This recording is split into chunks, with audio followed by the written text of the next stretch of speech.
জনগণের টাকা, রক্তে ঘামানো টাকা, শরীরের প্রত্যেকটা ঘামের ফোঁটায় ফোঁটায় রক্ত ঝরে জনগণের, গরিব মানুষের।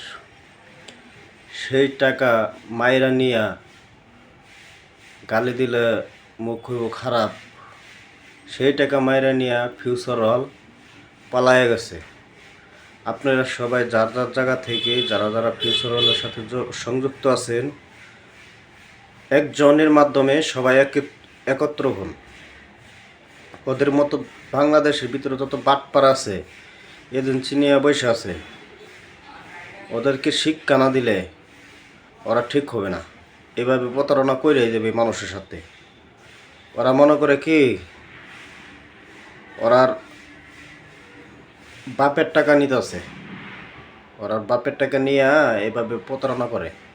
টাকা নিয়ে একটা মানুষ, একটা লোক ওর জীবনের সঞ্চয় দিয়া, ওর জীবনের যত ইনকাম আছে সব কিছু দিয়া জায়গা বেচছে, বাড়ি বেচছে, অনেক মানুষ অনেক কিছু ক্ষতিগ্রস্ত কইরা যাতে একটু সুখে চলার জন্যে ওদের মতো চোরকে টাকা দেয়, যে জীবনটা করবে ভালোভাবে। আর ওরার মতো চোর পয়সা বাপের টাকা মনে কইরা ওরা টাকা নিয়ে পাবে। ওরা মনে করে আসলে ওর বাপ লাগে, ওরা বাপের টাকা নিতেছে।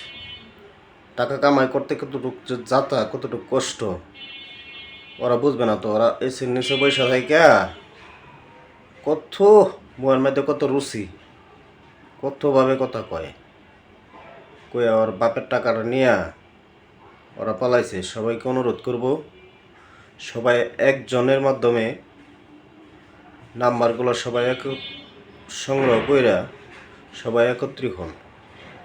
বাংলাদেশের ভিতরে এমন কোনো প্রযুক্তি নাই এখন যে চুরি কইরা পালায় যাবে, ছুইটা যাবে।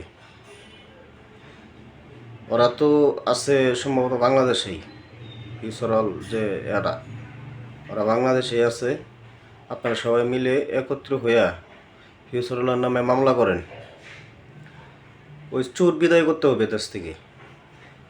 নিজের টাকা মনে করে, বাপের টাকা মনে করে টাকা নেয়া এরা পলা, এত খারাপ। তো সবাইকেই বলবো, সবাই যার যার জায়গা থেকে সবাই একত্র হন, একত্র হইয়া ফিউচারালের নামে মামলা দেয়। অলরেডি মামলা মনে হয় কয়েকটা হয়েছে ফিউচারালের নামে।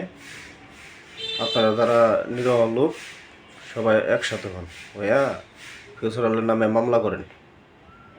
দেখেন এই যে আবু সাহেদ রোমানিয়া খাইতেছে না, ওরা পাশে দেয়া গরম ডিম দেওয়ার দরকার, গরম ডিম, তাদের শিক্ষা হয়।